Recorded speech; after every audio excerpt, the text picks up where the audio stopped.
Hello, acquired listeners. Today we have with us Rene Haas, the CEO of ARM Holdings. ARM is the company that develops the instruction set architecture and many of the designs underpinning CPUs all over your life today, from our phones to our cars. And Dave and I actually did an episode way back in 2019 on the history of the company, which had a fascinating start out of Cambridge University. The company was publicly traded, then taken private in 2016 by SoftBank, then last year went public again, and is now valued at around $150 billion. Rene has quite the career himself in semiconductors. He's been at ARM for the last 11 years, and before that was a VP at Nvidia, reporting to Jensen. Rene, welcome to Acquired. Thank you very much. Pleasure to be here with you both. Thrilled to have you. Pleasure is all ours. Well, I thought a fun way to start us off, since there's a lot of people listening to this that are going to see ARM Holdings and say, I know exactly what that is. I know about the strategic shift that they have going on. I've been following every earnings call since they went public, and there's people that are going to say, ARM, what is that? So maybe to level set everyone on how important ARM is in the world, what are the types of devices where the ARM instruction set architecture and ARM designs are used? So ARM does CPUs. And what is a CPU? The CPU is the digital brain of every modern electronic device. That is your television set, your thermostat, your car. We were having a chat maybe about talking about a day in the life inside ARM, and I can walk through some of all the ARM devices inside my home. But simplest way to think about it is we do CPUs, and that CPU is the digital brain of every modern electronic device. And so what is your relationship then with, in my head, Apple makes the CPU in my phone. It's the A18, or in my Mac, the M4. What do you mean ARM does CPUs? Yeah, so drilling down one level deeper, we do the design, the ISA, which is the instruction set architecture. And we license that as either an instruction set architecture to a partner. They can develop their own CPU based on ARM. That's what Apple does. Or we design and build our own CPUs and license those CPUs to companies like Samsung, MediaTek, Tesla, Qualcomm, Amazon, et cetera. So we deliver it in two different ways, but those CPUs that you mentioned inside your iPhone and inside your MacBook, those are all ARM-based. And so where we were going with this, today, if you were to imagine your house, my house, Ben's house, any house, how many devices have an ARM chip in them? And is that a different question than how many ARM chips are floating around my house? It's a hard question to answer in terms of just how many ARM chips are in my house or how many ARM chips get delivered in terms of a typical application space, because it really varies. But again, let's go back to first principles, right? ARM designs the CPU, and that is the digital brain of every device, which means it runs all the complex software that either runs the dashboard, or it runs the operating system, or it runs an application. So I was thinking about the question, and I'm going to drop a bunch of brand names here, but let's just kind of walk through. I pull my Audi into the garage. That Audi has ARM processors. Those ARM processors are what you see running the display and that digital dashboard. They're also helping with some of the driver assist, and they're probably in the power locks, power windows, et cetera, et cetera. I have a Nest doorbell camera. That's ARM, and that's ARM that basically runs the camera, interfaces with the doorbell, et cetera, et cetera. Walking by the LG refrigerator or Wolf stove, I can assure you both of those have ARM inside too. They're probably running the displays, they're probably running the temperatures, and the stove, they're definitely running the display, they're running everything in terms of the oven. Turn on the television set, which is a Samsung. That Samsung digital TV, it's actually running an operating system. So when you run all those apps and everything that you see kind of shows up on there, that's a version of Android. That's all ARM. Let's say I want to go downstairs and do some gaming. My PS5 has ARM inside, most likely running some of the display controllers and running some of the stuff with a game controller.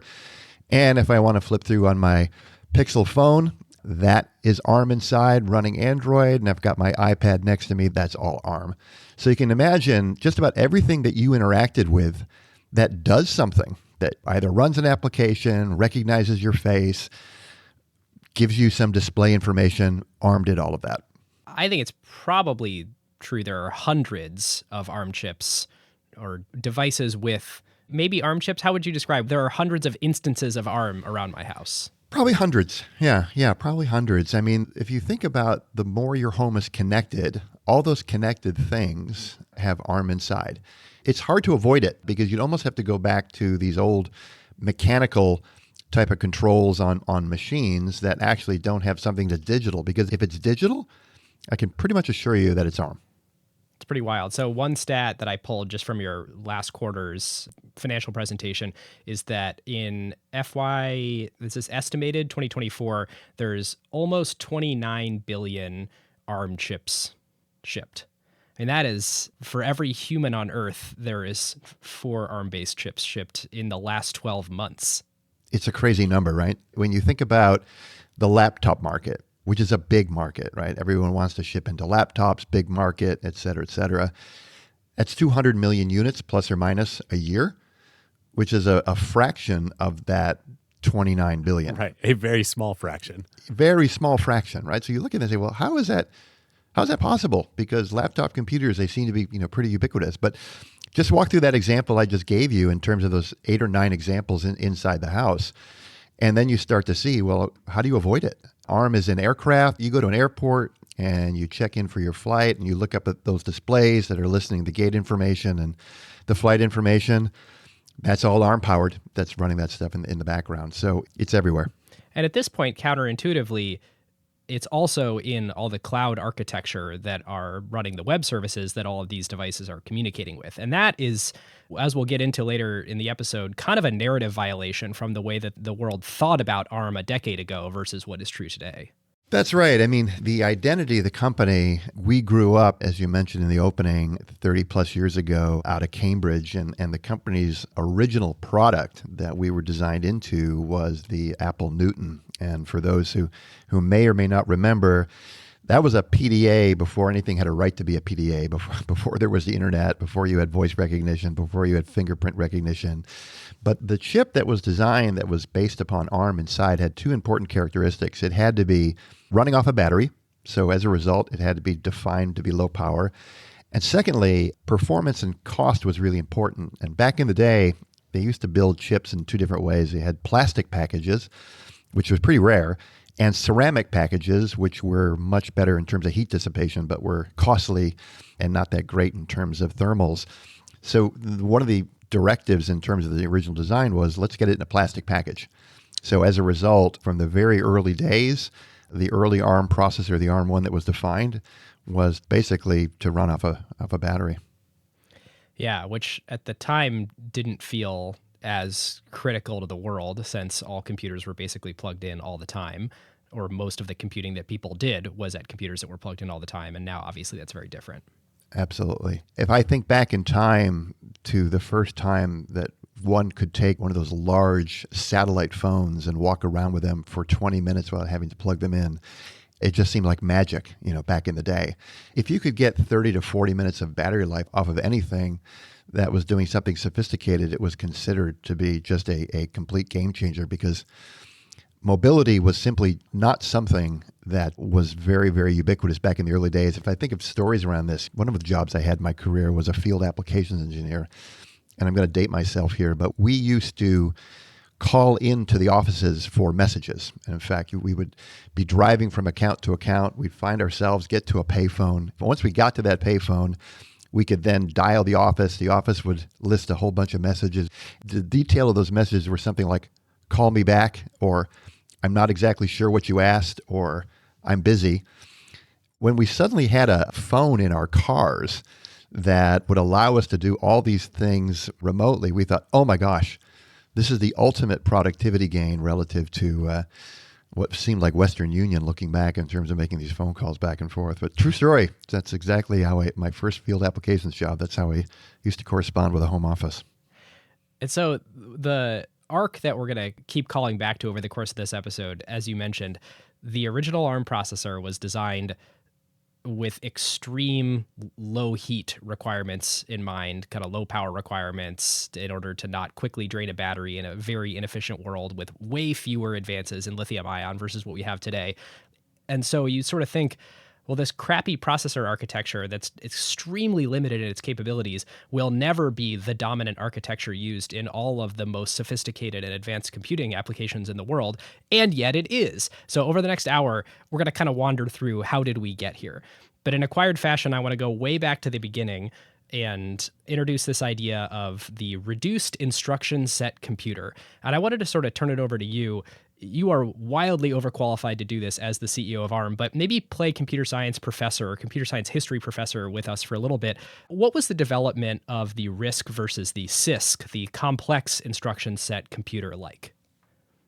The concepts of RISC, and I think they were originally, kind of conceived by professors at University of California, Berkeley, David Patterson. And the whole notion around RISC versus CISC was these original processors that were invented, and we're going to go way back in time to processor architectures, such as the x86 or the 68000 from Motorola, were deemed as CISC processors, which stand for kind of complex instruction set computers, which basically meant that they had lots and lots and lots of instructions that they had to carry forward because the software that was written for them prior relied on them.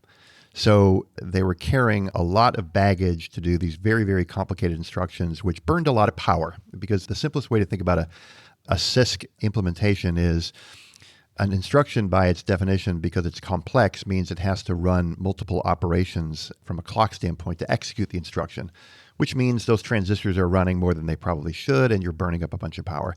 By example, at any given clock cycle, I need to allow for the possibility of doing something complicated like, in this instruction or in this operation, I'm going to go fetch something from memory and load it into a register so that it can be added and I can return the answer all within the same clock cycle. So you sort of have like extra bandwidth everywhere to accommodate doing complicated things in one simple assembly language, line. Yeah, that's a good way to describe it. Or another way to think of a complex instruction set. A complex instruction is go 3 steps forward, 2 steps to your left, diagonally 2 steps, right 3 steps. Now, if you can find an operation that benefits from that specialized activity, that's pretty good. But not a lot of programs can. But once a program has been written and relies on that instruction, then by definition, the architecture has to carry that forward. So you've got all this kind of heavyweight stuff that's involved. So the concepts RISC were really around simple movements. Move 1 step forward, 1 step backward, 1 step to your left, 1 step to your right. I'm oversimplifying, of course. But these are things like add, subtract, et cetera, et cetera. And the idea there being that if you have a simpler set of instructions that can be combined in such a way to be much more efficient, then this is the concept of RISC versus CISC, which, gosh, I'm thinking now probably back to the 1980s, where MIPS was invented and things of that nature that were the original kind of RISC processors. And this was all around reducing instruction set complexity. But interestingly enough, that was back in a day when a lot of programs were written on mainframes or mini computers with previous architectures. And it was really interesting. If I look back in that time, you had a lot of energy being spent on developing new processor techniques when actually you didn't have nearly the mountain of software that you have today. But yes, if you go back in time, RISC was seen as a much more efficient way to do computing. And one of the benefits you had of that was just not only lower power systems, but also going back in time, one of the most more expensive things was actually the memory associated to run all these programs. If you could fit the program in a smaller memory footprint, which again, and with a RISC machine you can do that, there was some benefit to that. So yeah, that was way, way, way back, I would say, probably 70s and 80s timeframe. It's so interesting, and you can totally see why CISC was conceived of first, or at least in the early days believed to be better. It's this really incredibly powerful system where you can, any given instruction can actually do a lot of cool stuff behind the scenes. And when you sort of juxtapose it to RISC, which in its early days had very few instructions, a simple operation would be load. Hey, go grab this thing from memory, put it in a register. Oh, I can't do anything else. That is all we've allowed for in this instruction. Just load. That's it. Oops, add. Oh, that's also it. Especially if these larger programs were compiled and then made use of those big instructions from an assembly standpoint, because The other thing that was happening was you were having a change from everything being done in what was called low-level programming assembly language to higher-level programming models such as Fortran, Pascal, and then C and C++.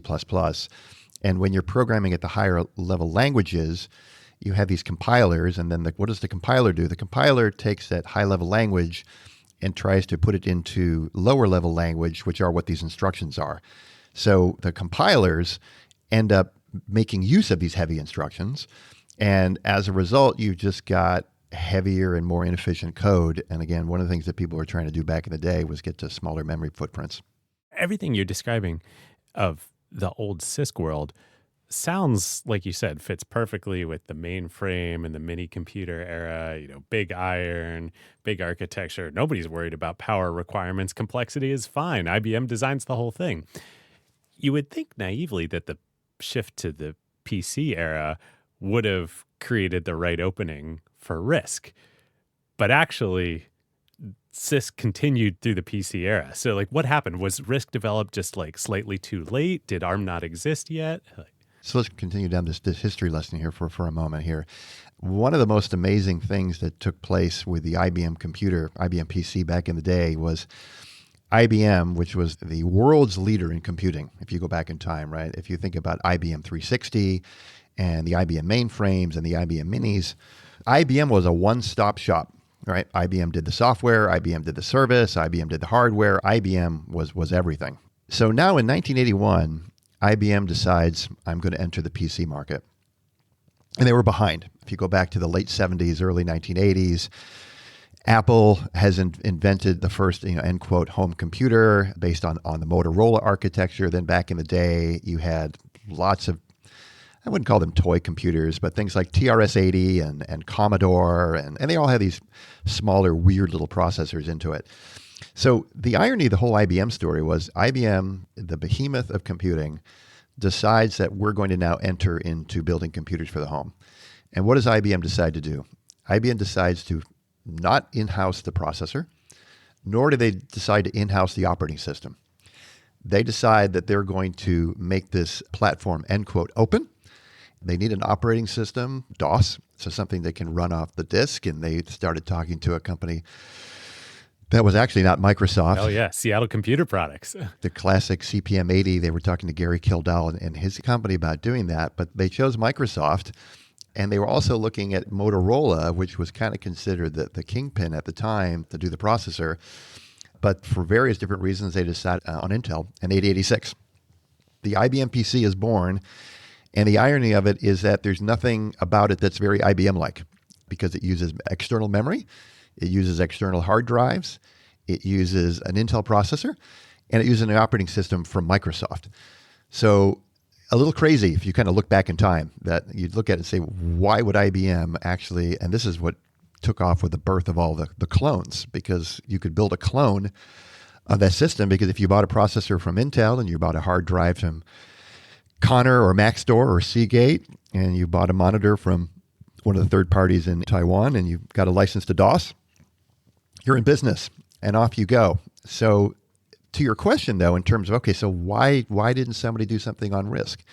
Therein lies the magic of software compatibility and software legacy, because all these early programs, it was stuff like Lotus 1, 2, 3, are now written to run on the x86 processor and optimized on that.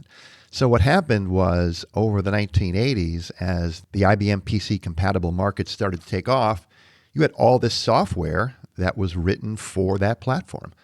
And the dirty little secret about CPU architectures, and there's been lots of them over the days, whether it's, again, back to Spark or MIPS or ARC or Tensilica where I used to work, 29,000, 68,000, DEC Alpha. A CPU is only as good as the software that's written on it and how long that software survives. So the IBM PC and its clones, ultimately built by companies like Compaq and by Dell and by Gateway and all these other companies that are long gone, AST Research, if you remember those guys. This is what created the birth of not only the IBM PC platform, obviously, but the Intel x86 architecture And that's why, as a default, CISC, end quote, because that's what x86 was, is the de facto. It really wasn't RISC was better, because it probably was, but kind of didn't matter. Once IBM selected 8086 and DOS was optimized for that, and then subsequently Windows, off it went. Now, the one company that was quite interesting that has probably made the most pivots in this area was Apple, right? Because Apple was, originally 68,000 based. It's the Motorola chip. Yep.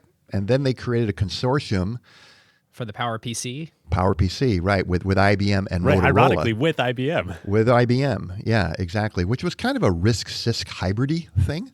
That's very 90s Apple to have something that is like neither RISC nor CISC, but entirely reinvented and proprietary. Yeah, and that's what Power was. That was a big switching cost. But I think the other thing that's interesting about that is it was a large switching cost because of the amount of software work that was there, but not nearly the amount of software that exists today. I was having a discussion on a podcast that I did with Jensen. Yeah, you guys just launched your own podcast, right? We did. And Jensen made the comment on the podcast that software never dies. That continues to be a very true theme relative to just the amount of heavy lifting required to switch an architecture. But yeah, long-winded answer to your story. If you kind of go back in time, why did CISC kind of make it? It was the IBM PC. And once that took off, that's been a very sticky platform. That's so funny. Yeah, because RISC was there and arguably would have been better for PCs of like, hey, new paradigm, a lot of new software going to get written. But it was that decision to go with x86 that locked CISC in for the PC era. And in CPUs, and I would argue for any programmable architecture, to get to something that drives a major switching cost, you need a fairly large paradigm shift in terms of benefits on power or benefits on cost. People will talk about you need the 10x advantage to make the switch. I'm not sure it's 10x, but it's not 15%. It's got to be something that's quite material, that's going to change in terms of lift, and or it has to drive a level of innovation that could not be done when you're starting out, which kind of goes all the way back to the Newton. There was no way that an x86 could have been an option. You simply could not build the product. You either have to start in a space where something is very, very new and you need some very, very unique computing paradigm, and or you've got to drive some different level of innovation. To quantify if it's not 10x, what is it? I bet if you just go look at the Geekbench scores from whatever Apple's latest and greatest Intel-based MacBook Pros were before switching to the M1, that's probably the exact quantification of how much better does something need to be to stay in an existing paradigm and switch from one horse to another. That's about right. Yep. Huh. We want to thank our longtime friend of the show, Vanta, the leading trust management platform. Vanta, of course, automates your security reviews and compliance efforts, so frameworks like SOC 2, ISO 27001, GDPR, and HIPAA compliance and monitoring. Vanta takes care of these otherwise incredibly time and resource draining efforts for your organization and makes them fast and simple. Yep, Vanta is the perfect example of the quote that we talk about all the time here on Acquired. Jeff Bezos, his idea that a company should only focus on what actually makes your beer taste better, i.e. spend your time and resources only on what's actually going to move the needle for your product and your customers, and outsource everything else that doesn't. Every company needs compliance and trust with their vendors and customers. It plays a major role in enabling revenue because customers and partners demand it, but yet it adds zero flavor to your actual product. Vanta takes care of all of it for you. No more spreadsheets, no fragmented tools, no manual reviews to cobble together your security and compliance requirements. It is one single software pane of glass that connects to all of your services via APIs and eliminates countless hours of work for your organization. There are now AI capabilities to make this even more powerful, and they even integrate with over 300 external tools. Plus, they let customers build private integrations with their internal systems. And perhaps most importantly, your security reviews are now real-time instead of static, so you can monitor and share with your customers and partners to give them added confidence. So whether you're a startup or a large enterprise and your company is ready to automate compliance and streamline security reviews like Vanta's 7,000 customers around the globe, and go back to making your beer taste better, head on over to vanta.com/acquired and just tell them that Ben and David sent you. And thanks to friend of the show, Christina, Vanta's CEO, all Acquired listeners get $1,000 of free credit. Vanta.com/acquired.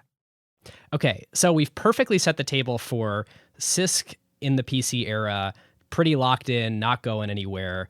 ARM is founded. It's using a RISC-based approach. What is ARM doing for its first couple decades in existence? What markets does it serve? So go back to kind of the invention of ARM. And one of the unique things that ARM drove also back in the day that I think couldn't be done today, but perfect time, perfect place, perfect strategy. All of this is also luck and timing. All of those processors that I just described to you, x86, 68,000, AMD 29,000, the list goes on. They were all vertically integrated. And believe it or not, a lot of people used to spend a lot of time designing their own microprocessors. And ARM had an idea that that's a lot of work, that's a lot of effort. There's not a lot of differentiation that one microprocessor can have versus another microprocessor. So why don't we come up with a business model that rather than building our own and trying to enter the market against what is very, very crowded, I'm going to license it and I'm going to make it available to companies rather than developing their own, just run on ARM. And I'm going to license it. I'm not going to charge, no pun intended, an arm and a leg for it. I'm going to have a business model that's going to require an upfront licensing fee, which is modest, and I'll take a royalty when you ship in production. And the idea back then was on a shared success model, which I think, again, back to the founders, back to people like Robin Saxby and Tudor Brown, that was really a rather brilliant idea because the notion was pay me an upfront license fee, which is kind of a proxy for R&D. In other words, you're not going to spend the money on the engineers anymore to do the development. The licensing fee will be sort of a proxy for R&D, so it's not an exorbitant fee, and more importantly, it's not money you wouldn't be spending anyway. So by licensing the technology, you're not going to need to hire the engineers to develop the product because I've already done that for you. And then on the back end, if you ship a whole bunch of products, which is good for you, then pay me a percentage of it because it's good for me too. So it's a shared success model. You look back and say, wow, brilliant. Of course, why wouldn't everybody do that? But back when ARM started in the early 1990s, one of the things that was really not there yet was all of the tools and methodologies and flows needed in the ecosystem to make it work. Synopsys and high-level design language, pretty new. Cadence doing back-end design where you could just take someone else's design and integrated it into an overall flow, pretty new. A set of software tools that was involved, all pretty new. So ARM was really driving a lot of innovation. And because we were so new, again, going back to the superpower of a CPU is really the software, we had no software. There were no application ecosystem that ran on ARM. There weren't operating systems that ran on ARM. So it was very difficult in the early days to get some stickiness from a software standpoint. So our very first design win that kind of made the company, and it's a classic story of accidental empires where right time, right place. But now mobile phones are taking off in the mid-1990s. And Texas Instruments is one of the largest suppliers of baseband chips for 2G phones and GSM phones. And what they needed inside the phone was a small microprocessor that could help the baseband machine run. So the idea of the processor was not to run any kind of applications, because back in the mid-1990s, there were no applications that ran on a GSM phone. The application was the phone. The application was the phone, right? So the customer was TI, but the big customer was Nokia. It was the first Nokia GSM phones that used a TI chip that had an ARM CPU inside, and TI chose ARM because they looked around everything they had, and they didn't really have anything that was as elegant as ARM. And they thought, well, why would I design my own CPU? Because the value back then with TI's product was in the radio, wasn't really in the processor. Every company, if you look back in the chip world, has a design that was the market maker for them. That was it for us. It really reminds me of the TSMC story and journey just, a couple of years later, right? Of like starting with like, okay, we're going to take a layer of the stack here, them at the most lowest level layer of production, and you guys one layer up from that. And we're going to make it available to all these people who want chips. But like, we're not going after the PC market. We're not going after, anything big that's going to be what it is today. Oh, we'll start with this small stuff and applications like these TI CPUs in a component, not leading edge in the fab terms. Great, we'll take that. And it's just amazing over the next 20, 30 years how far it's come. And it's the same echo of the Windows story, which is it's fine to not make that much money early on, but once everyone standardizes on you, you have a lot of power in a market. Well, exactly right. Once we found our way into the TI handset chipset that went into Nokia phone, now we have traction. And now other folks who are trying to build baseband chips for GSM phones, ARM becomes the de facto standard.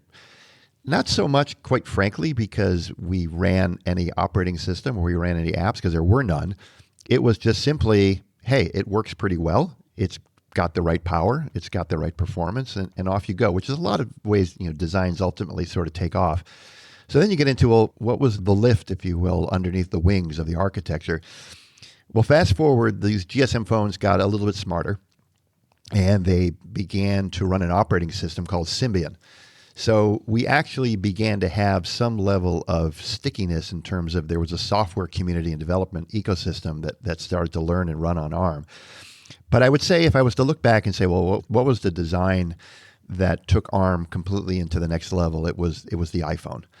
If you look back at the iPhone, because ARM now had some street cred, if you will, in terms of low power, and we had street cred in terms of we could run small operating systems and small applications, we were chosen as the engine inside the first iPod.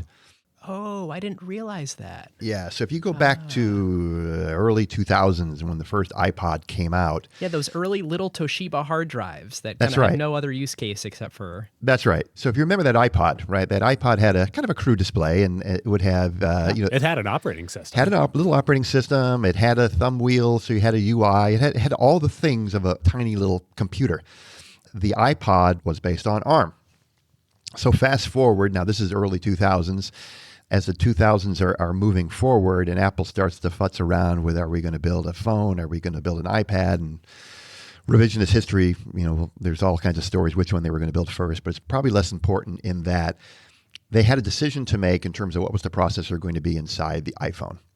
Industry, legend is that they did talk to Intel about using Intel, and Intel's processor of choice back then was something called the Atom. Which was their low power or attempted low power device? Respectfully, it was not really so low power and it was not really so low cost. It was kind of a very, very stripped down x86. And they were building, gosh, all this history, I'm kind of going back in time here. You guys probably remember a product called a netbook. Oh, yes, yeah. Of course.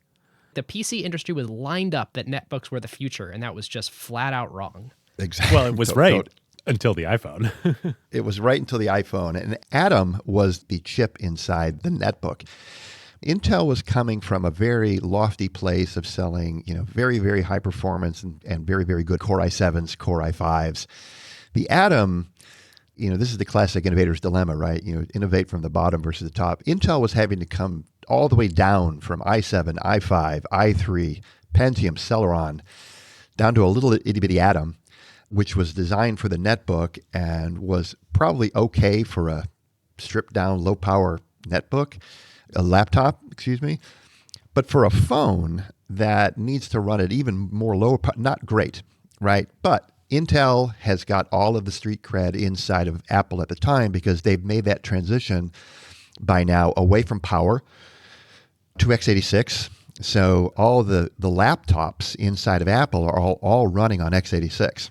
Which is on its own a miracle. Like they changed a compiler to make it so that applications written targeting a power platform, the power architecture, could suddenly now, with some changes, compile to Intel. Oh my God, that is a compiler miracle. Massive amount of work, years and years of work by Apple. So you can imagine the debates inside of Apple in 2006, 2007. And the stated goal for the operating system, whether phone, tablet, whatever it was supposed to be initially, but was basically run OS 10 or a version of it on a mobile device. And OS 10 ran on Intel at that point. Yeah, you guys are bringing back all kinds of stuff that I completely thought I had forgotten in my memory. There's a whole different exercise here on how neural nets work because you guys are uncovering all this other stuff. But you had operating systems like Leopard and Snow Leopard and all these things that were pretty powerful, hefty operating systems, right? They're running all on x86. So Intel and Apple have made the shift now in the mid-2000s away from Power into Intel. You have all this investment that's been made on these Mac operating systems, as I mentioned, all of these tigers and leopards that are all optimized to Intel. You have a big franchise inside of Apple that is all based on Intel and the Mac operating system. And then you've got this little fussy little iPod that runs on ARM with a kind of a crude display. Which is basically an embedded system. So you can imagine that an easy choice would be, we're going to build this on Atom, and we're going to have the operating system of Mac OS and this new thing look the same, because software will be easier, we'll strip it down, and we'll just basically take our laptop and our desktop operating system, strip it down to the phone, and run it on Intel.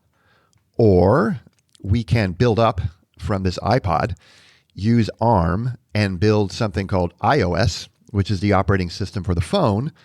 And it's going to be different than the Mac OS, but you know what? This market is very different. It's going to require a different level of efficiency, different level of power. If we clean sheet it and do it right this way, or the bias was at the time from the iPod team was, this is the right way to do it, we'll end up with a better product at the end of the day. So that was the debate inside. And ultimately, the iPod team won. Sort of, right? Didn't they kind of split the baby where it was an ARM processor, but it was a version of Mac OS's kernel that had a new compiler written to target ARM instead of... Oh, yeah, for sure. But they didn't start from scratch. But yes, they started cutting things down and to simplify it and build it up. But yes, that was the key design win for us.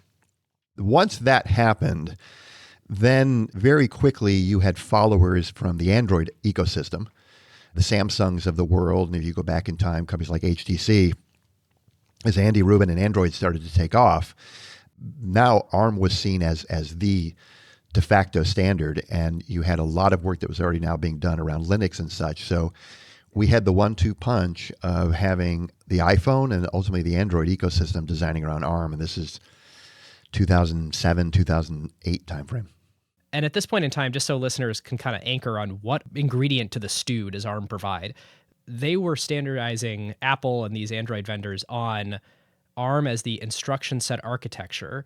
Who was actually making the processor in the first iPhone or in these other Android phones? If 1981 is 2007, ARM is Intel. Except the benefit that ARM has is that instead of Intel being Intel, in other words, Intel builds the x86 and owns the architecture, ARM is licensing the architecture to companies like Samsung. To your question, if you go all the way back in time, believe it or not, that first iPhone chip, I think, was built by Samsung for Apple. And then ultimately, I think Apple went to TSMC. The chip vendors back in the day are companies like Samsung, Qualcomm, believe it or not, Nvidia. The Tegra stuff was all ARM-based. So it was crowded. And why not? You have this smartphone market that's now starting to take off, and chip vendors now have an opportunity to build chips for these phones based on ARM. And again, if I do my IBM PC parallel, it would have been as if Intel would have licensed x86, and they did to one guy, AMD, because they were forced to. And this is kind of interesting if you just do the parallels. Because IBM was so worried about multiple sourcing, because the x86 was such a critical part, is that they exercised, and I think I have this right, to work on a second source for x86. So what you had with ARM was multiple sources. So you can see why the business model suddenly became very powerful. Because now, to your point, what did we provide in the stew? Kind of whatever the most basic ingredient is in stew. I don't like stew personally, so I don't know what the best ingredient is, but let's assume it's water. That without water, you have nothing. We supplied the water. There was no way anybody could do anything to enter the smartphone market unless you went through ARM. And there's an element of portability. It's beautiful. If you're Apple and you want to design the next version of your phone, you're thinking, well, there are a bunch of ARM-based processors out there. So as long as we pick ARM, we have this whole different sea of vendors, including eventually ourselves after we acquire PA Semi, that we can sort of pick as our chip vendor. That's right. So they can either pick companies that build ARM chips, or if they're brave enough and talented enough and smart enough, ARM will give you the rights to build an ARM-compatible chip yourself. So rather than licensing it from or buying the chip from Samsung, who used one of our designs, you can just go build your own, which is what Apple did. All right, so now that we're in these early 2010s period, this is probably a good place to explain the dual ARM business models. So, at least at that point in history, how does ARM make money? So back to the simple concept of licensing and royalties, our business model way back in the day, and it still pretty much holds, is that we have an upfront fee for licensing and royalties. As you can imagine, when you're starting out and a lot of companies aren't actually shipping any volume, the vast majority of your revenues come from licensing. And the proxy for that in the chip world is design wins. So you get a lot of design wins, you get people committed to the architecture, but they don't actually ship any volume, so you don't really get to a mix of royalties until you're in volume. So it took a long time, but licensing was bigger than royalties for many years. And you could look at that glass half, really? you could look at that glass half full and say, wow, the future is going to be bright if you ever get there. Glass half empty would be, hey, this stuff doesn't work. Yeah. Yeah, well, I'm betting on the front end, and are these things ever going to see the light of day? Now, one thing that we changed, I wouldn't say changed, but another version of the business model is to license. You can either license a core that we built. We call that an implementation. That is, we basically do the blueprint and says the house looks like this. And this means in-house, you have your own chip designers. They're using Cadence and Synopsys, and they're floor planning, and they're actually, they're doing what everyone sort of imagines Nvidia is doing over there. That's right. There were a set of customers that believe that either due to the link between hardware and software or the ability of their engineers to develop something that would be higher performance than what we could build, we had these architectural licenses, and it allowed customers to build their own implementation. Now, one of the things that sometimes gets confused about these licenses is that are they able to run software that's not ARM compliant? In other words, can they add some special instructions that nobody else has, which gives them a unique advantage? And they're not allowed to do that. And the reason is very, very simple. Once instructions look different across a number of different architectures that a customer has, software can't understand it. And let me drill on that a little bit further. If customer A has an instruction that says accelerate, and customer B has an instruction that says accelerate 2x, and customer 3 has an instruction that says accelerate 3x, if I'm a software developer and I'm writing software for ARM, I really don't have my program taking advantage of the 3x instruction because I don't know that everybody has it. So I end up going to something we kind of call inside as a lowest common denominator approach, that the software developer would not make use of those instructions. So it's one of the great things the company has done in its early days, and we've maintained it certainly since I've been running it. We're never going to break the ISA. We're not going to allow people to add custom instructions, because once you do that, you break software compatibility, which is one of the superpowers of ARM. And if you think about, why did x86 stay so sticky on the IBM PC? It's because Intel was the only game in town. So of course they were going to run. And that's why Compaq and Dell and all these other clone guys were able to copy the PC, because the software just ran. And if they were not able to do it in such a way that IBM did it, they could never be successful. So we offer these licenses, they're architecture licenses, but all they really do is allow people to build their own implementations. And I will say, just adding on to that, I know we're going back and forth between the future and the past. We used to do a lot of them because customers used to believe that A, they could build a better design than ARM, and or B, there was something specific in the software they want to take advantage of. Not many people do them anymore. They're really hard. And back to the 10 to 15% advantage or even 5% advantage, the ROI isn't all that high. And if you're going to have 3 or 4 engineers designing an ARM CPU that you can buy from ARM anyway, why not take those 300 or 400 engineers and put them on IP that you do as a customer that only you do? Nobody's building a CPU with 3 or 4 engineers, right? It's 3 or 400 or 1,000. 3 or 400. Yeah, 3 or 400. Yeah, Yeah. No, not 3 or 4. If I said 3 or 4, that's a big win. Yeah. 3 or 400 at least. It's a lot of work. It's hard. Well, and I imagine for probably almost every customer out there now, the ecosystem and compatibility of software across all vendors, all applications out there is worth so much that they wouldn't even consider going out and altering the instruction set, right? Because then they would lose compatibility with the rest of the ecosystem.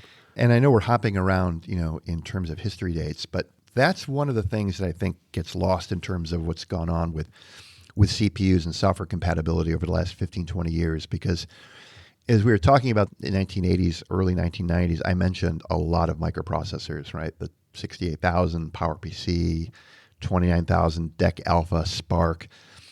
There's a pretty large graveyard of CPUs. And they were very good products, very, very good in terms of performance, very, very good in terms of their design. And they've just entered the graveyard of CPUs. And you say to yourself, well, why do they all die off? Well, once the flywheel of software gets built onto a certain architecture, it's very, very difficult for if you're developing a new piece of hardware to say, well, I'll choose one of the ones I just mentioned because there really isn't a software story around it. So they all began to wither away. Once the internet took off, and particularly as you got into the dot-com era and a little bit after it, huge amounts of investment started to go into software companies. And software as a service, subscriptions, SaaS models, recurring revenue, everything around the software industry, which was wonderful. Two things happened with that. Number one, it drove an increased innovation and investment into software. And all levels of software, the complexity of software stacks that run in the cloud, that run in a network switch, that run in an automobile. And at the same time, semiconductor investments, which is changing a little bit now, began to wane. And very little venture money started to go into startups, and semiconductor startups in particular. Well, that's the fertile ground where new innovation happens, whether it's around new compute architectures, including CPUs. So you had very, very little innovation taking place with companies building CPUs and startups. In fact, I was with one of the very last ones, funded in the late 1990s, a company called Tensilica. And we were a bunch of ex-Synopsys and ex-MIP guys building configurable processors.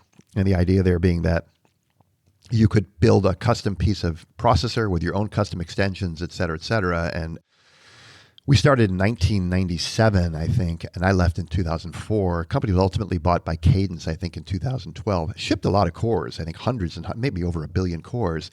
But the point was, after Tensilica, another company called ARC that was doing the same thing, there was very, very little innovation taking place or investment in semiconductor CPU startups. The great irony of the namesake of Silicon Valley is that if you were a silicon startup, you could no longer raise venture capital dollars there. Yes, exactly.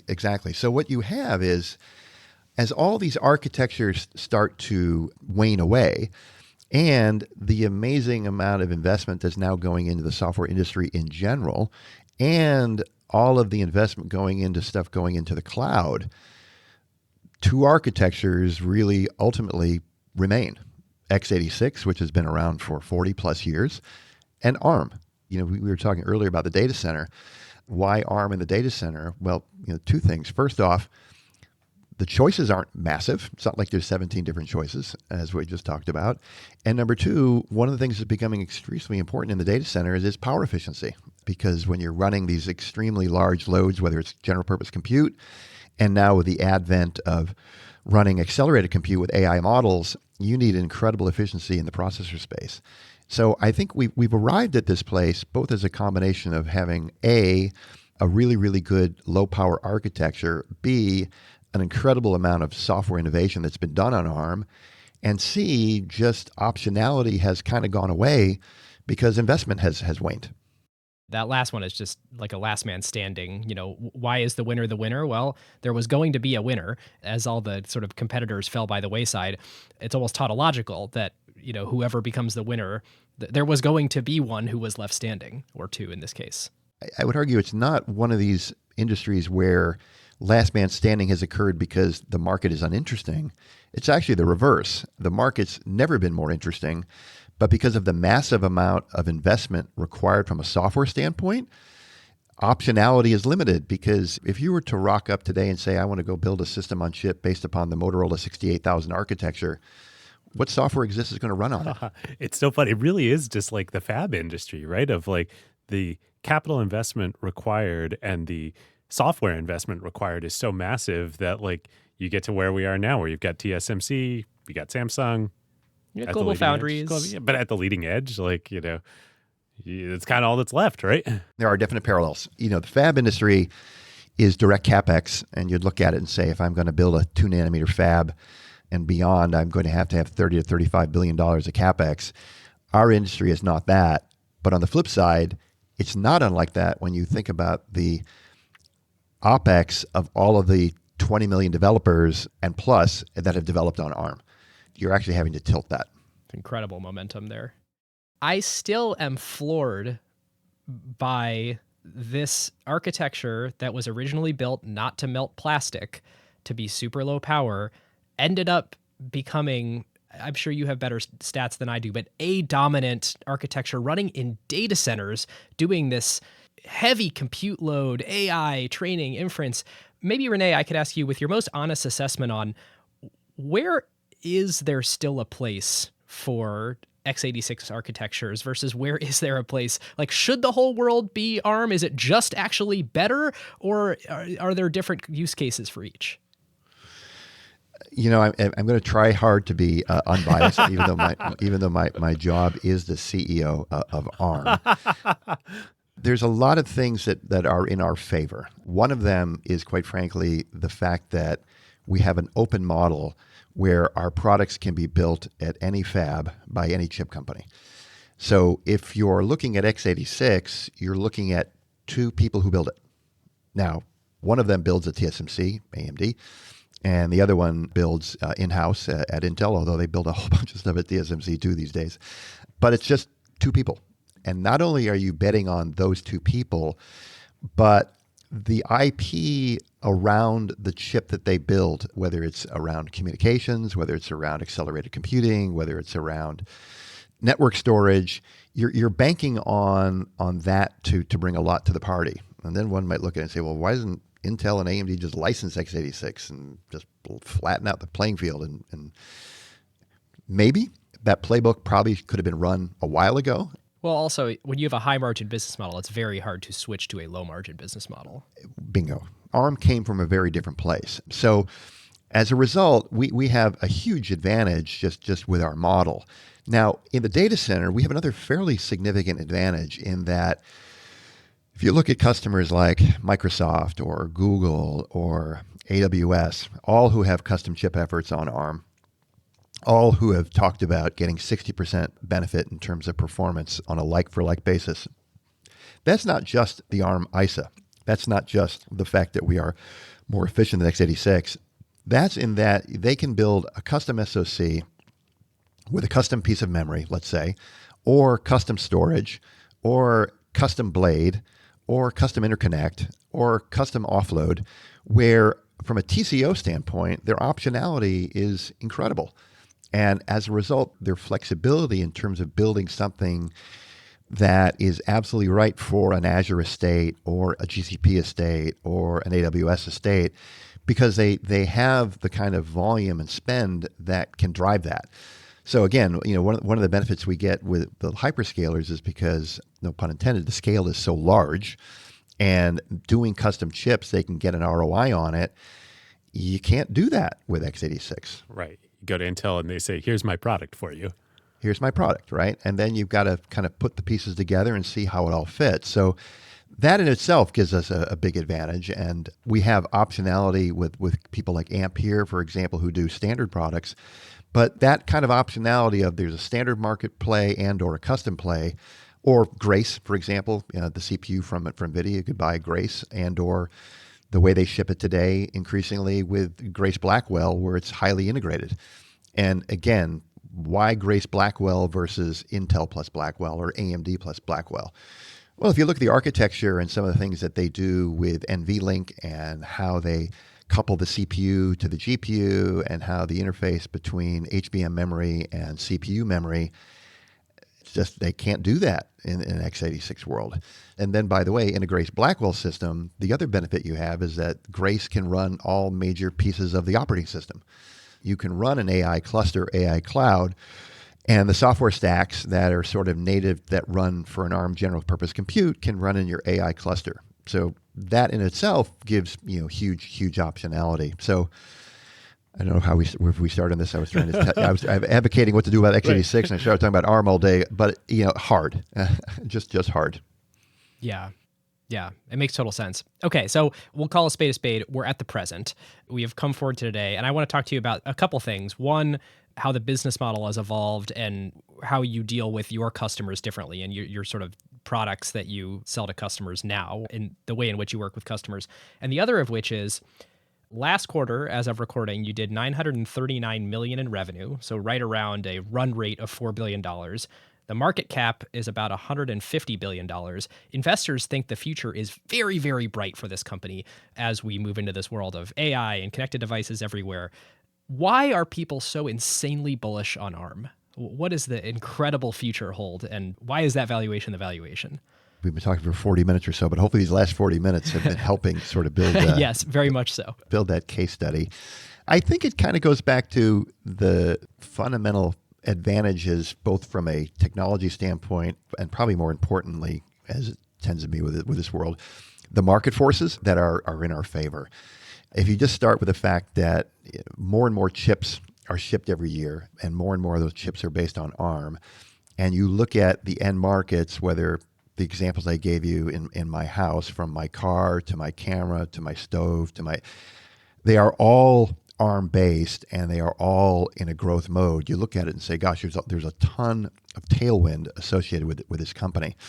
And maybe people are a bit more excited since the IPO, I don't know, is around the fact that AI has created this next level of compute need. Now, one can argue incessantly around, well, gosh, $40 for Copilot. Am I really getting the ROI on that? And what are the near-term economic models? And you sound like Mark Benioff. I just think the near-term economic models on AI is kind of the wrong way to think about it. I look at it much more in the parallels of the automobile, the industrial revolution, the smartphone revolution, the internet revolution.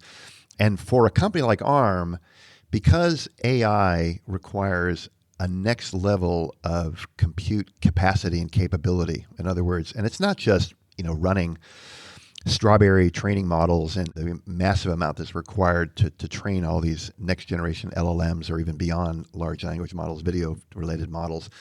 But it's actually then running those applications, the inference in your car, on your stove, in your headset, on your wearable. Inference is going to run across all those workspaces. That all requires a lot of compute.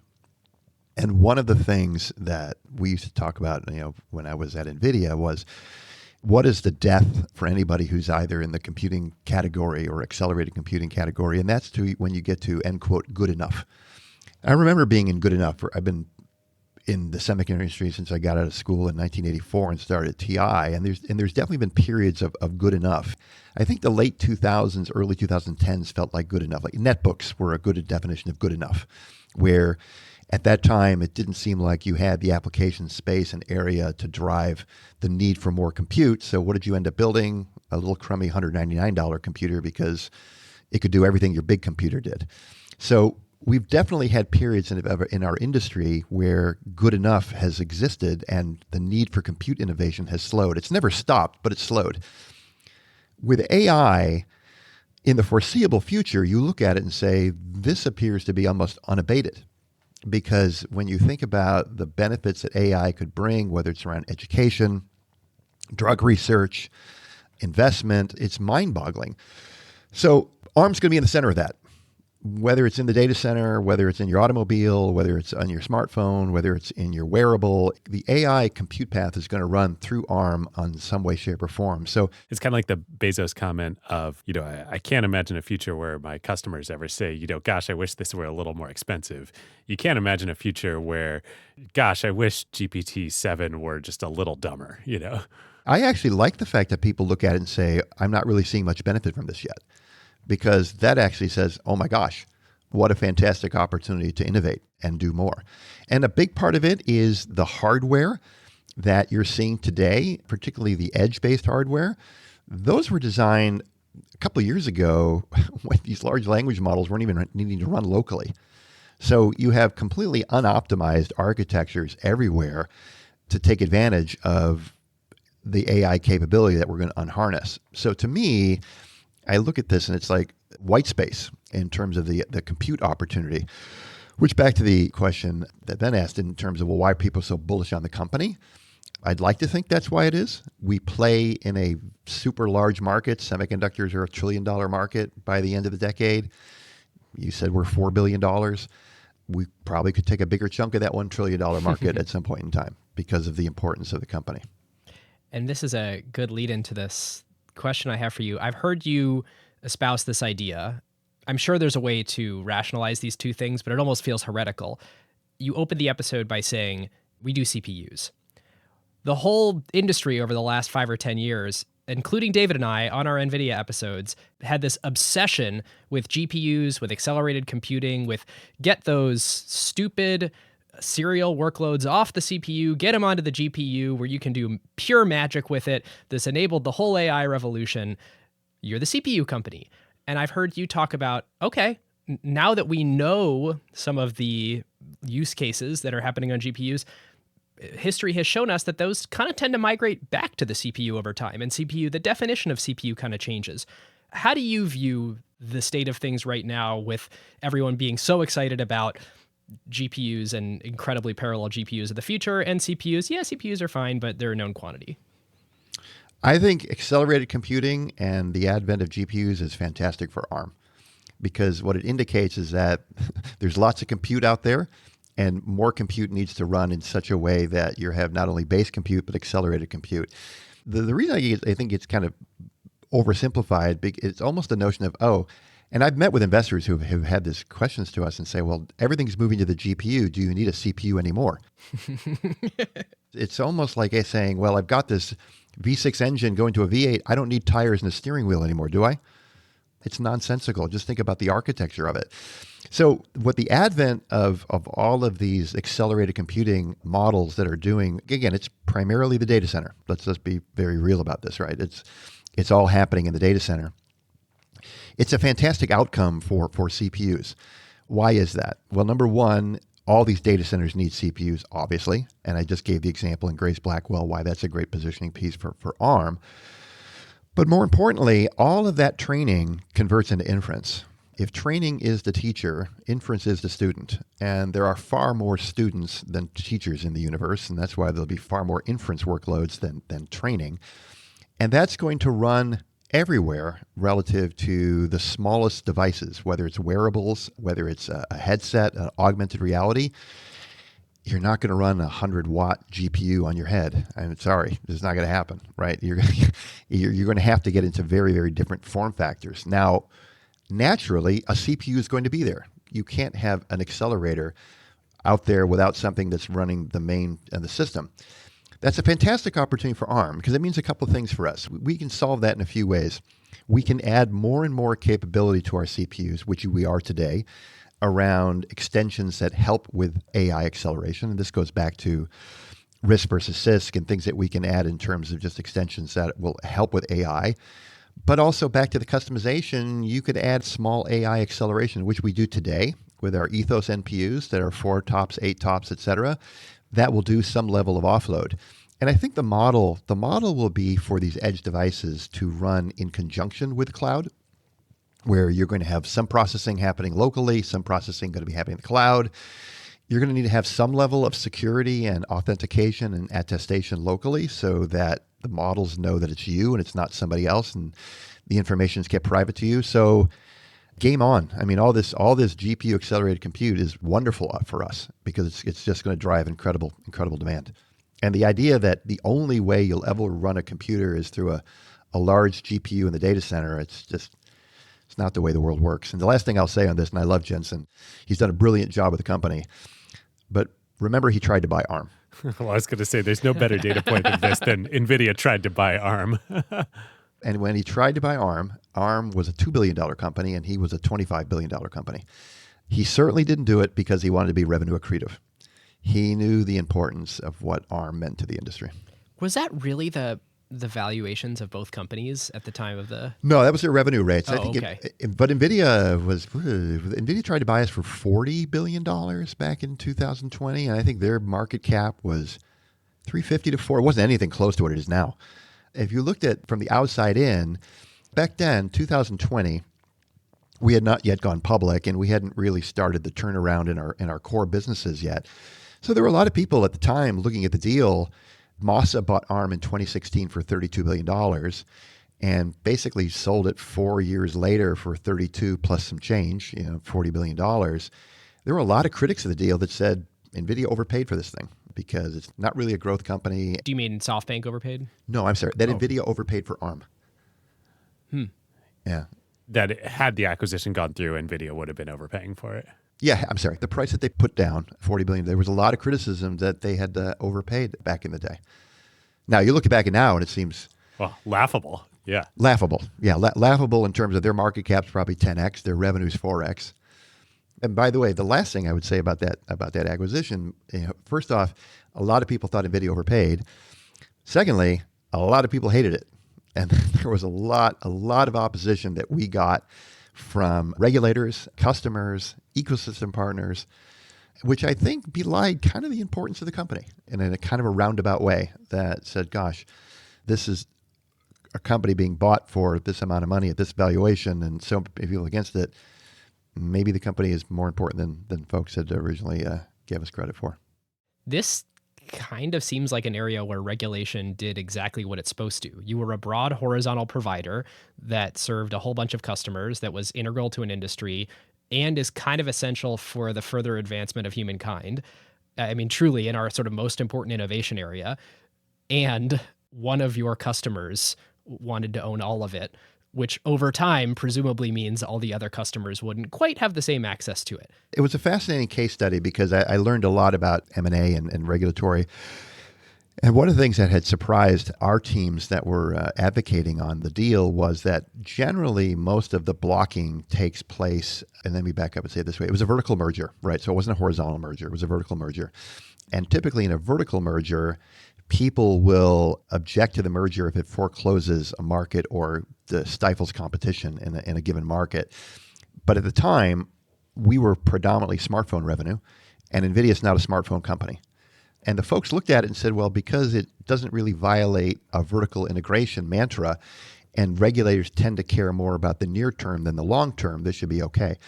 But what they actually did in that case was cared much more about the long term, of the what may happen someday versus what we think will happen in the near term.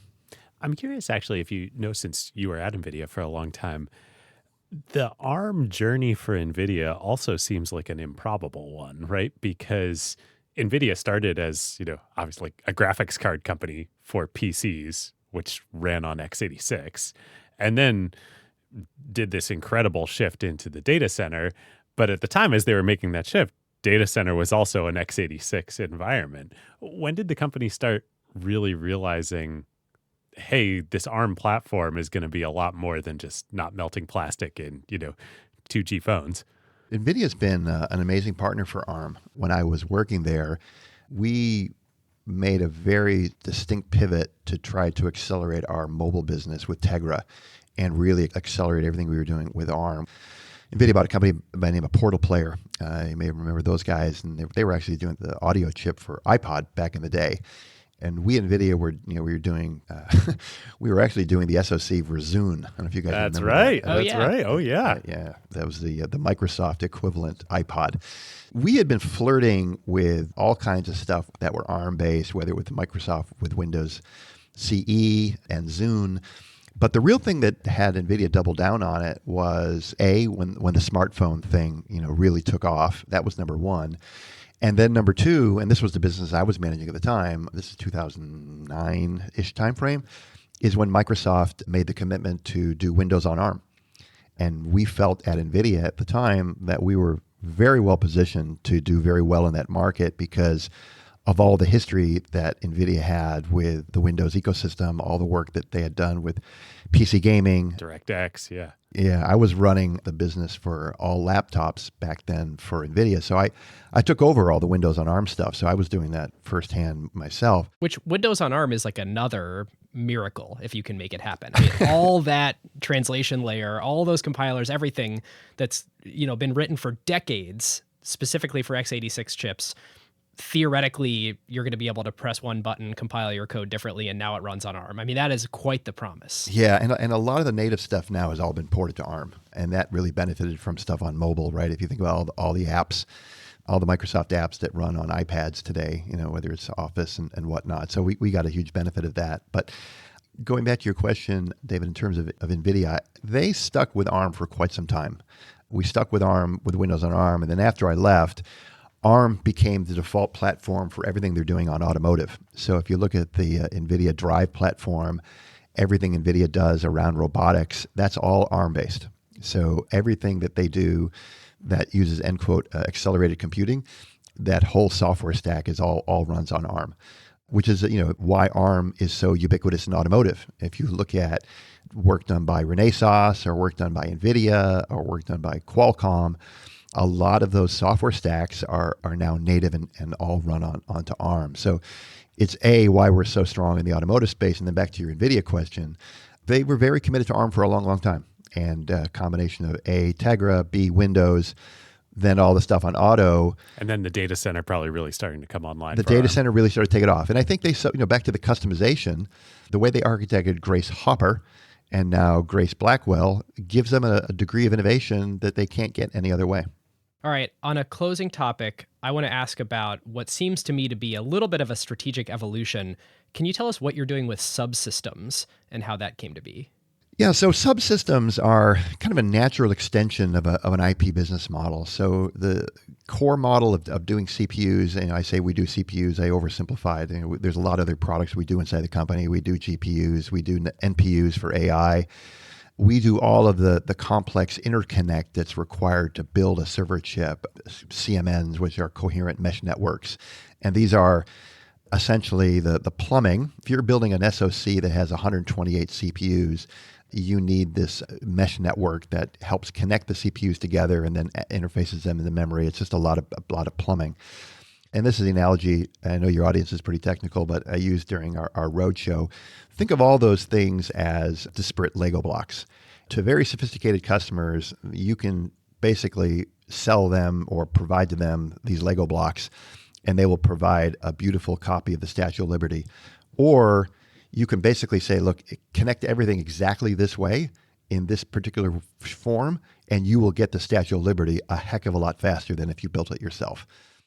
It really is like Lego. That's what compute subsystems are. We basically take the 128 CPUs, we take the coherent mesh network, other controllers and memory interfaces, and not only do we stitch them together, but we also verify that this is all going to functionally work and be correct. That when you put it into your design, it's just going to work. And that can save 3 months, 6 months, 9 months of engineering time. It can get a product out to market a heck of a lot sooner. We can take that a step deeper, which we do in terms of we may work with a TSMC or a Samsung or an Intel and say, we're going to actually now say, if you build it this way with these type of characteristics, we will guarantee that you will get 4.4 gigahertz of frequency output. We know that you can get this kind of performance. So we are taking it much further than we have. It's almost, I would say, a virtual chipset, but not quite to the final building a chip, but it's pretty darn close. And then you say, well, why would you do that? Yeah, this is a lot of integration. I mean, it's a lot of bundling from just the instruction set architecture to design to now this kind of complete solution. Hey, connect it all this way and 4.4 gigahertz are yours. Yep, I'll call it packaging instead of bundling, but It is a way of it's a way of providing a full solution that will simply allow customers to get to market a heck of a lot faster. It provides us a lot of benefit because we can do early prototyping from a software standpoint earlier, but for customers, the big benefit is they get to market much faster than they would. And back to the IP standpoint, connecting up all the CPUs, taking the IP that we deliver, that's not really value add from an end customer, right? An end customer that's building a phone chip wants to focus on the ISP and the camera.